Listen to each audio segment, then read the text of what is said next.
Coach, আমরা দেখেছি আপনারা এখানে কার্পেটের মতো অনুশীলন করেছেন। থ্যাংক ইউ কোচ বলেছেন। ডেফিনেটলি যে কোনো ম্যাচই আমরাও খেলবো জেতার জন্য। সাথে যেহেতু আমাদের খুব একটা বেশি সময়ও নেই, সিরিজ পরেই big event Asia cup.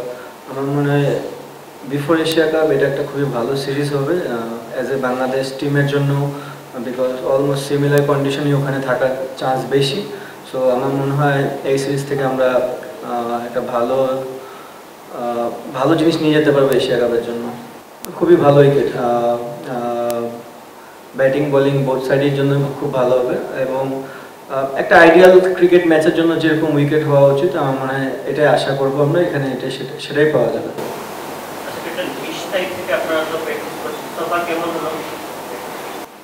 Practice খুবই ভালো হয়েছে। দেখেন, কেউ আসে তো 2-3 দিনে ফুল চেঞ্জ করে দিতে পারবে না, বাট তার কিছু থট প্রসেস ছিল প্র্যাকটিসের যেগুলো নতুন মনে হয়েছে আমাদের কাছে, আমরা কাজ করেছি। দেখা যাক বাদ বাকিটা, এখনও তো ম্যাচ খেলিনি, সে আসার পরে আমাদের একটা ম্যাচও হয়নি। সো নেদারল্যান্ডের সিরিজ দিয়েই দেখা যাবে যে বাংলাদেশ টিম এখান থেকে কতখানি ডেভেলপ করেছে। না, জার্নিটা খুবই ভালো ছিল। আমি পাকিস্তান সিরিজের সময় বলেছিলাম যে আমাদের একটা ব্রেক থাকবে এবং ফিটনেস অনেক বড়, এখনকার ক্রিকেটে অনেক বড় একটা জিনিস, যেটা আমরা করেছি। ফিটনেসের প্রতি ফোকাস ছিল আমাদের সবার। ফিটনেসের পরে আমরা আমাদের স্কিলের উপর ডেভেলপ করার চেষ্টা করেছি। উনি বললো যে কথাটা যে নতুন কোচ এসেছে, ডিফারেন্ট কিছু চেষ্টা করতেছিলাম। সো ওভারঅল আমি যদি দেখি আমাদের প্রিপারেশন ভেরি গুড। আপনি এত ভালো ফ্যাসিলিটি সহকারে প্রিপারেশন খুব কমই পাওয়া যায়। আমার মনে হয় বাংলাদেশ টিম লাস্ট যে ব্রেক ছিল, ব্রেকের পর থেকে খুব ভালো প্রিপারেশন আছে। না দেখেন, যে কোনো ইন্টারন্যাশনাল ম্যাচই আপনার জন্য চ্যালেঞ্জিং হবে। নেদারল্যান্ডও ভালো টিম, হয়তো বা তারা এই কন্ডিশনে খুব একটা খেলে না, বাট যদি ভালো উইকেটে ক্রিকেট হয় তারা ভালো উইকেটে ক্রিকেট খেলে অভ্যস্ত। সো বোথ সাইডে চ্যালেঞ্জ থাকবে এবং অবভিয়াসলি যদি এশিয়া কাপের আগে আমাদের হাতে ওই অপরচুনিটি থাকে কিছু প্লেয়ার চেক করার, আমরা করবো, but at the same time international cricket, so আপনাকে জেতার জন্য যেতে হবে। দেখেন, আপনি এশিয়া কাপে যখন খেলবেন ডিফারেন্ট টিম থাকবে, সেই টিম তো আমরা এখানে আনতে পারবো না, বাট অলমোস্ট সিমিলার কন্ডিশন থাকবে আমার কাছে মনে হয়। কারণ আমরা সবাই জানি আবুধাবি ব্যাটিং ফ্রেন্ডলি উইকেট, সিলেটও অনেকটাই batting friendly wicket. So similarity যদি আমি দেখতে চাই তাহলে ওই দিক দিয়ে থাকবে। আর অবভিয়াসলি আপনি যে কথাটা বললেন যে 200-250 রান করাটা একটা হ্যাবিটেরও বিষয়, আমরা যদি করতে পারি খুবই ভালো, না করতে পারলেও আমরা ওই ধারাবাহিকতা চেষ্টা করবো যেখানে ওইখানে কীভাবে পৌঁছানো যায়। না, ফার্স্ট অফ অল ইন্টারন্যাশনাল ক্রিকেটে এমন কোনো দল নেই যে ছোট।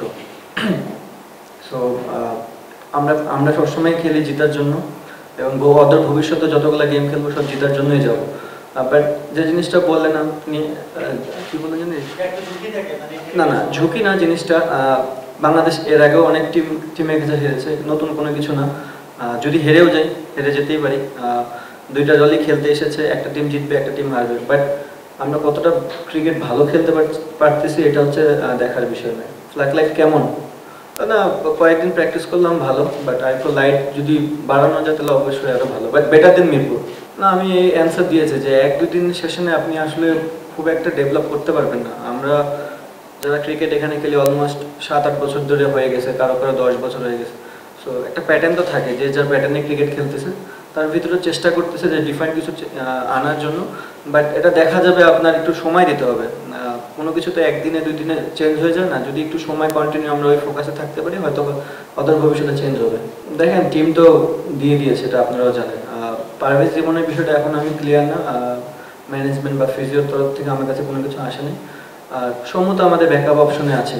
সো যদি কখনো প্লেয়ার ইনজুর্ড হয়, যে পজিশনের কথা বললেন, তাহলে অবশ্যই সে আসবে। কোচ, আমরা দেখেছি আপনারা এখানে কার্পেটের মতো অনুশীলন করেছেন। থ্যাংক ইউ কোচ বলেছেন। আমি আগেও বললাম যে এখানকার কন্ডিশনটা অলমোস্ট সিমিলার হওয়ার চান্স আছে ওখানে আবুধাবিতে। সো আমরা কয়েকদিন ধরে প্র্যাকটিস করেছি এবং একটা ম্যাচও খেলেছি। আমরা জানি এখানকার কন্ডিশন কী হতে পারে এবং আমাদের প্লেয়াররাও সব জানে যে এখানে কন্ডিশন কী হতে পারে। সো চেষ্টা করবো ওই কন্ডিশনটাকে কাজে লাগায় যেন ম্যাচের রেজাল্ট বের করতে পারি। দেখেন, আমি তো ভেরি হ্যাপি যে আমার টিমে 2জন প্লেয়ার ইনক্লুড হয়েছে।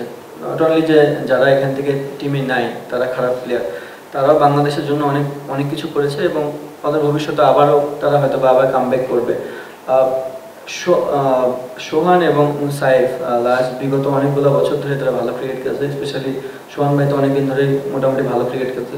আর সাইফের যে জিনিসটা, সাইফের লাস্ট বিপিএল প্লাস জিটি এবং একটা গেম খেলে আসলো অস্ট্রেলিয়াতে, তার যে খেলার যে প্যাটার্নটা ছিল, এবং আমার কাছে মনে হয় আমাদের এমন একটা প্লেয়ার দরকার ছিল যে কিনা একটু অ্যাগ্রেসিভ মাইন্ডে ক্রিকেট খেলতে পারে মিডল ওভারে, অ্যান্ড 1-2 ওভার যার কাছ থেকে বোলিং পাওয়া যায়। ওই জন্যই কিন্তু সাইফের আমরা নেওয়া।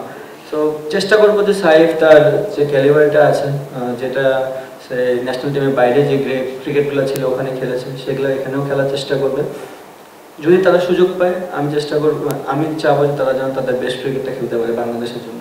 আর নট অনলি যে 1-2 ম্যাচ পরেই যে তারা বাদ পড়বে জিনিসটা এমন না। টি20 ফরম্যাট যে কোনো সময় আপনার এগ্রেসিভ ক্রিকেট খেলার জন্য আপনি আউট হয়েই যেতে পারেন। এটা আমরা ম্যানেজমেন্ট বুঝবো যে প্লেয়ারটা কীরকম খেলার চেষ্টা করছে। যদি বুঝি যে না সে টিমের জন্য সব কিছু দিতে প্রস্তুত, অবভিয়াসলি টিম ম্যানেজমেন্ট ব্যাক করবে। ওয়েদারের সাথে আমি কি ঘাটতি করবো বলেন, উপর আল্লাহ যেটা দিছে সেটা নিয়ে সন্তুষ্ট। ক্যাপ্টেন, আপনার নেদারল্যান্ডসের সাথে দুটো ম্যাচে তেমন ব্যাটটা হাসেনি, এই সিরিজটা কি কামব্যাকের জন্য বেছে নিতে পারেন কিনা? এশিয়া কাপের আগে কনফিডেন্স বুস্ট হতে পারে? না, চেষ্টা থাকবে ভালো ক্রিকেট খেলার। আমি আমার তরফ থেকে 100% দেওয়ার চেষ্টা করবো।